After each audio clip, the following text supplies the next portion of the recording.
Hello students, நான் உங்களோட ஷபானாக்கா பேசுகிறேன். ஹிபா மேக்ஸ் சேனல்லேருந்து. எல்லோரும் எப்படி இருக்கீங்க? அண்ட் இந்த வீடியோ ரொம்பவே ஸ்பெஷல் அண்ட் ரொம்பவே முக்கியமான ஒரு வீடியோ. யாருக்கு அப்படின்னு கேட்டிங்கன்னா, இந்த வருஷம் 10th ஸ்டாண்டர்ட் எக்ஸாம் எழுதுகிறவங்களுக்கு கிடையாது, சரிங்களா? லாஸ்ட் இயர் 10th எழுதினவங்க, அதுக்கு முன்னாடி 10th எழுதினவங்க மேக்ஸில் மட்டும் ஃபெயில் ஆகிருப்பாங்க. ஒரு மார்க்கில் கூட குறைஞ்சி ஃபெயில் ஆகிருக்கலாம். ஸோ அவங்க இந்த எக்ஸாமில் எப்படி பாஸ் பண்ணணும், என்னென்ன எக்ஸசைஸ் மட்டும் பார்த்தா போதும். ஏன்னா அவங்களாம் ஸ்கூலுக்கு போயிருக்க மாட்டாங்க. இந்த 1 இயர் அவங்க ஸ்கூலுக்கு போயிருக்க மாட்டாங்க. வீட்டிலேருந்து தான் ப்ரிப்பேர் பண்ணணும். நிறைய பேர் டியூட்டோரியல் மாதிரி போயிடுவாங்க. அண்ட் வீட்டிலருந்தே படிக்கிறவங்க நான் சொல்கிற ஒரு சில எக்ஸசைஸை மட்டும் பார்த்தா போதும். அண்டு இந்த கமெண்ட்டை படிக்கும் போது தான் எனக்கு தோணுச்சு, ஓகே, இந்த மாதிரி இருக்கிறவங்களுக்கும் நம்ம ஹெல்ப் பண்ணுவோம் இல்லையா? ஸோ கண்டிப்பாக இந்த மாதிரி ஃபெயில் ஆனவங்களுக்கு ஏதாவது ஒரு சின்ன மிஸ்டேக்னால தான் பண்ணியிருப்பாங்க. பட் இந்த வாட்டி அவங்க பாஸ் பண்ணுறதுக்கு என்னால் முடிஞ்ச ஒரு ஹெல்ப், அதுதான் இந்த வீடியோ, சரிங்களா? அண்ட் நான் மறுபடியும் சொல்கிறேன், இப்போ 10th எழுதுகிறவங்க இந்த வீடியோ ஃபாலோ பண்ணாதீங்க. ஏன்னா உங்களுக்கு நிறைய மார்க் எடுக்கிற வாய்ப்பு குறைஞ்சிடும். இவ்வளோ பார்த்து 35 எடுத்துடலாம் அப்படின்ற ஒரு அசால்ட் தனம் வந்துடும். அப்படி பண்ணாதீங்க. அண்ட் ஃபெயில் ஆயிடுவானோன்னு பயப்படுறவங்க வேணால் பார்க்கலாம், சரிங்களா? நான் முன்னாடியே இதை சொல்லிடுறேன். அண்டு வாங்க இந்த வீடியோவில் என்னென்ன லெசன்ஸ், என்னென்ன டைப் ஆஃப் கொஷின்ஸ் பார்க்கணும் அப்படின்ட்டு சொல்கிறேன், சரிங்களா? ஃபஸ்ட்டு 10th மேக்ஸ் புக்கில் இருக்கிற எல்லா சூஸும், எல்லா லெசனில் இருக்கிற எல்லா சூஸையும் நம்ம படித்து முடிச்சிருக்கணும். அதில் நமக்கு 10 மார்க்கு கிடைக்கும். மொத்தம் 14 மார்க்கு. எப்படியும் 4 மார்க் புக் இன்சைட்லேருந்து கேட்பாங்க, ட்ரை தீஸ், இல்லைனா நம்பரை மாற்றி கேட்பாங்க.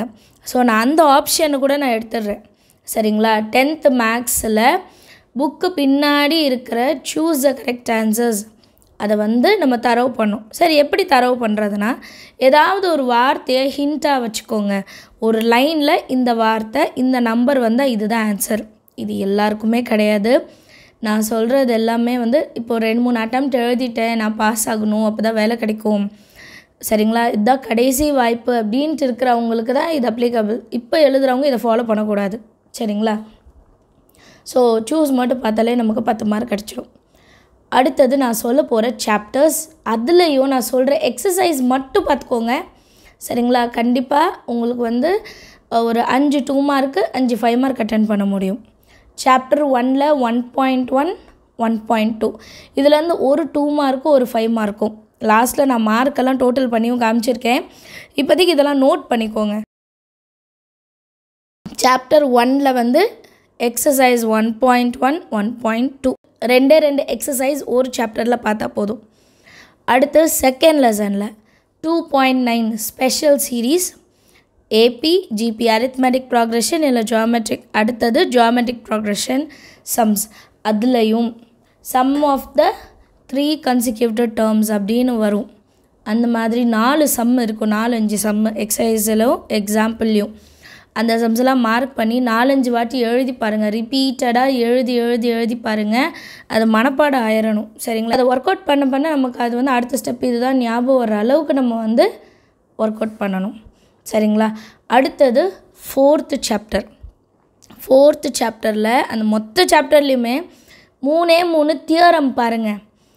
பேசிக் proportionality theorem, ABT theorem, Pythagoras theorem. ஒரு சிலவங்க சயின்ஸ் சோஷியலெலாம் நல்ல மார்க் எடுத்துருப்பாங்க, மேக்ஸில் மட்டும் ஃபெயில் ஆகிருப்பாங்க. ஏன்னா தியரி சப்ஜெக்ட். இந்த தியரமும் தியரி மாதிரி தான். இதில் ஃபார்முலா வராது, இது டெரிவேஷன் மாதிரி தான் இருக்கும். நீங்கள் அப்படியே மனப்பாடம் பண்ணி எழுதணும், அது அவ்வளோதான். அதுலேருந்து ஒரு 5 மார்க் கண்டிப்பாக வந்துடும். ஒரு 5 மார்க் கம்பல்சரி இந்த 3 தியரம்லேருந்து ஒன்று வரணும். அப்புறம் 5th லெசன்லேருந்து 5.1 5.2, சரிங்களா? 5th லெசன்லேருந்து 5.1 5.2 இதுலேருந்து ஒரு 2 மார்க்கும் ஒரு 5 மார்க்கும் நமக்கு வந்துடும், சரிங்களா? ஸோ நான் சொல்கிறதோட எக்ஸாம்பிள் சம்ஸையும் பார்க்கணும். இப்போ எக்ஸசைஸ் தான் சொன்னாங்க, அதனால தான் நாங்கள் சம்ஸ் தர மாட்டோம். அந்த சம்மை மட்டும் பார்த்துட்டு போயிட்டு அதுலேருந்து வரலன்னா ரொம்ப கஷ்டம். அதனால தான் நான் எக்ஸசைஸாக சொல்கிறேன். அடுத்தது மேட்ரிக்ஸ். சாப்டர் 3ல் மேட்ரிக்ஸ் 3 எக்ஸசைஸ் தான் இருக்குது. ரொம்பவே ஈஸியான ஒரு சம்ஸ்னால் அது மேட்ரிக்ஸ் மட்டும்தான். 3.17 3.18 3.19. உங்களால் 3.19 மல்டிப்ளிகேஷன்ஸ் படிக்க முடியலன்னா விட்டுருங்க. 3.17 அண்ட் 18 பார்த்தாலே ஒரு 2 மார்க் வந்துடும். 5 மார்க் வந்து நீங்கள் 3.19 பார்த்தீங்கன்னா கண்டிப்பாக எழுதிடலாம். ஒரு 5 மார்க், ஒரு 2 மார்க், ஒரு 5 மார்க் இதுலேயும் வந்துடும். சரிங்களா? அண்ட் 8th சாப்டரில் வந்து 8.3 எக்ஸசைஸ் முடிஞ்சால் பார்த்துக்கோங்க. மேட்ரிக்ஸ் பொறுத்த வரைக்கும் ரொம்ப ஈஸி. நீங்கள் ஒர்க் அவுட் பண்ணி பார்த்தா மட்டும்தான். நான் ஒர்க் அவுட்டே பண்ணி பார்க்க மாட்டேன், நான் சும்மா ஓரளவு கண்ணால் பார்த்துப்பேன் அப்படின்னா அது ஒர்க் அவுட் ஆகாது. சரிங்களா? நம்ம எப்போவுமே எழுதி பார்க்கணும். மேக்ஸ் வந்து ரிப்பீட்டடாக நிறைய வாட்டி எழுதி பார்க்கணும். நம்ம எழுதி பார்க்கும்போது தான் மனசில் அது பதியும். அடுத்தது என்ன, இதுக்கப்புறம் என்ன கண்டுபிடிக்கணும், இதுக்கப்புறம் என்ன ஸ்டெப் வரும்னே மறந்து போயிடும். அதெல்லாம் நம்ம எழுதி பார்த்தா மட்டும்தான் அதெல்லாம் ஓவர் கம் பண்ணி நம்மளால் வர முடியும். நெக்ஸ்ட்டு பார்க்கக்கூடியது கிராஃபும் ப்ராக்டிக்கல் ஜியோமெட்ரியும். அதில் ரெண்டுமே 8 மார்க்கு, மொத்தம் 16 மார்க் நமக்கு கிடைக்கும். 16 மார்க்ஸ் கிடைக்கும். அதில் அங்கே இங்கே தப்பு பண்ணாலும் நம்ம வந்து அதுலேருந்து ஒரு 10 மார்க்ஸ் கண்டிப்பாக எடுக்கலாம். நீங்கள் கொஷின் நம்பர் போட்டு ரஃப் டயக்ராம் வரைஞ்சி நீங்கள் ட்ரை பண்ணிங்கனாலே ஒரு சில டீச்சர்ஸ் வந்து மார்க் கொடுத்துருவாங்க. கண்டிப்பாக ரொம்ப ஸ்ட்ரிக்டாலாம் பண்ண மாட்டாங்க, பசங்களுக்காக மார்க் கொடுத்துடுவாங்க. இப்போ நான் சொன்ன விஷயம் மட்டும் பார்த்தா எவ்வளோ மார்க் உங்களால் ஸ்கோர் பண்ண முடியும் அப்படின்னு சொல்கிறேன். ஸோ இப்போ டோட்டல் மார்க்ஸ் எவ்வளோ நமக்கு கிடைக்கும்னு பார்க்கலாம். நான் 1 மார்க்கில் வந்து 10 மார்க் கிடைக்கும் அப்படின்னு சொல்லியிருந்தேன். கிராஃப் ஜியோமெட்ரிலையும் 10 மார்க்ஸ் சொல்லியிருந்தேன். 2 மார்க்ஸ் நான் சொன்ன எக்ஸசைஸ் எல்லாம் நீங்கள் ஒர்க் அவுட் பண்ணி பார்த்தீங்கன்னா 6 2 மார்க்கு வந்து அட்டென்ட் பண்ணலாம். ஒன்று 2 மார்க்ஸ், ஸோ 12 மார்க்ஸ். சரிங்களா? இதுலேயும் ஒரு சில மிஸ்டேக்ஸ் கண்டிப்பாக நம்ம பண்ணுவோம். ஸோ அந்த டோட்டலாக 12 மார்க்ஸுன்றது 10 கூட ஆகலாம், 8 கூட ஆகலாம். நான் சும்மா வந்து சும்மா இப்போதைக்கு நான் 12 மார்க்ஸ்ன்னு சொல்கிறேன். அடுத்தது நான் சொன்ன எக்ஸசைஸ்லாம் பார்த்தீங்கன்னா 5 மார்க்ஸ் உங்களால் அட்டென்ட் பண்ண முடியும். ஃபஸ்ட் எக்ஸசைஸ் 1.1லேருந்து 1, செகண்ட் சாப்டர் ஏபிஜிபிலேருந்து ஒரு சம் வந்துடும். அதுக்கப்புறம் மேட்ரிக்ஸ்லேருந்து ஒரு சம் வந்துடும். தியரம் 1. சரிங்களா? இது 5th சாப்டர் 5.1 5.2லேருந்து ஒரு 5 மார்க். அது இல்லாமல் 8th சாப்டர், அது இல்லாமல் மேட்ரிக்ஸ்லேருந்து ஒரு 5 மார்க். சரிங்களா? ஸோ இப்போ நான் சொன்ன வரைக்குமே உங்களுக்கு 6 வந்துடுது. இது இல்லாமல் எக்ஸசைஸ் 8.3ல் வந்து 8.3 and 4 ப்ராபபிலிட்டிஸ் பார்த்தீங்கன்னா அதுலேருந்து ஒரு 5 மார்க். ஸோ இதிலே உங்களால் 7 5 மார்க் அட்டன் பண்ண முடியும். பட் அவ்வளோலாம் என்னால் பண்ண முடியாது. நான் இதுலேயும் ஷார்ட்டாக தான் படிக்கிறேன்னா 5 5 மார்க் அட்லீஸ்ட் உங்களால் அட்டன் பண்ண முடியும். அதுக்கு உங்களுக்கு 25 மார்க்ஸ் கிடைக்கும். சரிங்களா? இதெல்லாம் வந்து குறைஞ்சபட்சம் நான் சொன்னதில் நீங்கள் ரொம்ப கம்மியாக படித்தாலுமே இவ்வளோ மார்க் உங்களால் எடுக்க முடியும். ஸோ டோட்டல் பண்ணோன்னா 57 மார்க்குக்கு நீங்கள் எழுதுவீங்க. சரிங்களா? உங்களுக்கு வரும்னு சொல்ல 57 மார்க்குக்கு நீங்கள் எழுதுவீங்க. அதில் கண்டிப்பாக 35 மார்க் வந்துடும். அங்கங்கே மிஸ்டேக்ஸ் வரும், கண்டிப்பாக அங்கங்கே மிஸ்டேக்ஸ் வரும். இந்த 57லேருந்து 35 அப்படின்றது மினிமம் மார்க் கண்டிப்பாக உங்களுக்கு வந்துடும்னு வைங்களேன். நீங்கள் பாஸ் ஆகிடுவீங்க. அவ்வளோதான் விஷயம். மேக்ஸ் எக்ஸாம் வந்து ரொம்பவே ஈஸி. மேக்ஸ் எக்ஸாமில் வந்து பாஸ் பண்ணுறது ரொம்பவே ஈஸி. 1 மார்க்கு கிராஃபு, 2 மார்க்கில் ஒரு 4-5 லெசன், 5 மார்க்கில் ஒரு 5 லெசன் நீங்கள் பார்த்தாலே போதும். ஆனால் இதுக்கான ஹார்ட் ஒர்க் நீங்கள் கண்டிப்பாக கொடுத்து தான் ஆகணும்.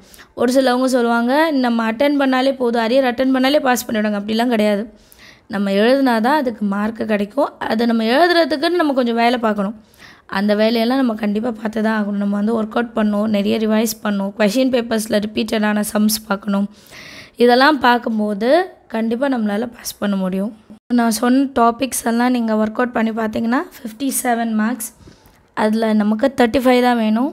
அது கண்டிப்பாக நம்மளால் எடுக்க முடியும். சரிங்களா? சின்ன மிஸ்டேக்ஸ் எல்லாம் அவாய்ட் பண்ணணும். கொஷின் நம்பர் மாற்றி போடுறது, கொஷின் நம்பர் எழுதாமல் போடுறது, நம்ம ஒன்று கண்டுபிடிச்சி வச்சுருப்போம், சொல்யூஷனில் எழுதும்போது மாற்றி எழுதுவோம். இது நிறைய பேர் பண்ணுறதப்போ ப்ளஸ் இருக்கும், ஆனால் இங்கே மைனஸ் எழுதி வைப்போம். இதெல்லாம் செய்யக்கூடாது. அடுத்தது நல்ல ப்ரெசன்ட் பண்ணணும். அடிச்சு எழுதாமல் ஃபஸ்ட்டு 1 வேர்ட்ஸ் முடிச்சுட்டு அப்புறம் கிராஃப் ஜியோமெட்ரி எழுதிட்டு அப்புறம் 5 மார்க் எழுதிட்டு அப்புறம் 2 மார்க் எழுதணும். சரிங்களா? இப்படி எழுதும் போது உங்களுக்கு டைமும் சேவ் ஆகும், பெரிய கொஷின்ஸ்லாம் ஈஸியாக முடிக்கிற மாதிரி இருக்கும். அடுத்தது நீங்கள் கொஷின் பேப்பரை கொடுக்க முன்னாடி பேப்பரை செக் பண்ணியிருக்கணும்.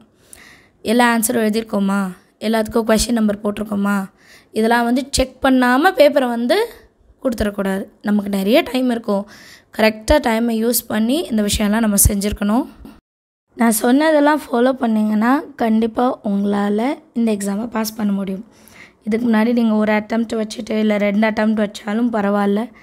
இந்த வீடியோவில் நான் சொன்ன விஷயங்களெல்லாம் நீங்கள் கொஞ்சம் கவனமாக ஃபாலோ பண்ணிங்கன்னா கண்டிப்பாக 35 மார்க் மேலேயே உங்களால் எடுக்க முடியும். இந்த அட்டெம்ப்டில் கண்டிப்பாக பாஸ் பண்ணிடணும். அண்ட் நீங்கள் கண்டிப்பாக எக்ஸாம் முடிச்சு ரிசல்ட் வரும்போது என்னோடய ஏதாவது ஒரு போஸ்ட்டுக்கு கீழே இந்த வாட்டி நான் பாஸ் பண்ணிட்டேன் அப்படின்னு நீங்கள் சொல்கிற கமெண்ட்காக நான் வெயிட் பண்ணிகிட்டே இருப்பேன்.